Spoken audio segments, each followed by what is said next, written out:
ભારત અને અમેરિકા વચ્ચે થયેલ ઐતિહાસિક ટ્રેડ ડીલ અંગે ભૂપેન્દ્ર પટેલે કહ્યું કે આ ડીલ માત્ર ઉદ્યોગો સુધી જ મર્યાદિત નથી, પરંતુ તે ભારત અને અમેરિકાના નાગરિકો માટે નવા રોજગાર અને નવી તકોના સર્જન તરફ પણ દોરી જશે.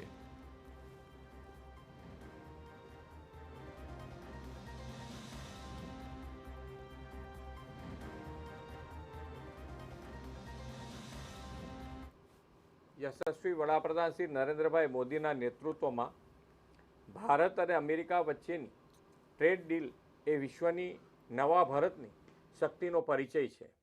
આ ડીલ માત્ર ઉદ્યોગ પૂરતી સીમિત નથી, પરંતુ બે મોટી અર્થવ્યવસ્થાના નાગરિકોના હિતમાં અને નવી તકોના સર્જન માટેની ડીલ છે.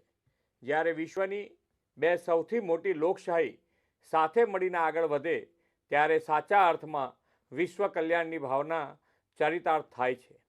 એ દિશામાં આ ટ્રેડ ડીલ ભારત અમેરિકા વચ્ચેના દ્વિપક્ષીય સંબંધોની પ્રગતિમાં નવા અધ્યાયની શરૂઆત પણ છે.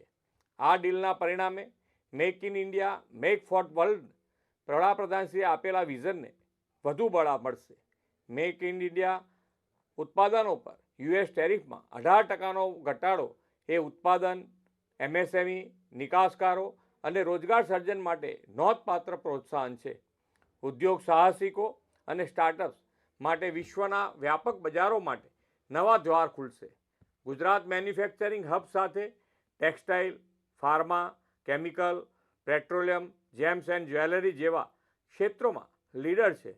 ભારત અને અમેરિકા વચ્ચે થયેલા આ ઐતિહાસિક કરારથી આ સેક્ટર્સના ઉત્પાદનોના એક્સપોર્ટને પ્રોત્સાહન મળશે. એટલું જ નહીં, ગુજરાતના મેન્યુફેક્ચરિંગ સેક્ટર્સ અને એમએસએમઈ સહિતના વેપાર ઉદ્યોગને સીધા લાભ થશે. આ કરારથી ભારતની ગ્લોબલ ઇકોનોમી પ્રેઝન્સ પણ વધશે. વડાપ્રધાન શ્રી નરેન્દ્રભાઈ મોદીના નિર્ણાયક નેતૃત્વ અને સિટીઝન સેન્ટ્રિક ડિપ્લોમસીથી ભારત યુએસ સંબંધોથી વૈશ્વિક શાંતિ અને સમૃદ્ધિને પણ વેગ મળશે. હું ગુજરાતના સૌ નાગરિકો વતી આ ઐતિહાસિક દ્વિપક્ષીય વ્યાપાર કરાર બદલ વડાપ્રધાનશ્રીને ખૂબ ખૂબ અભિનંદન પાઠવું છું.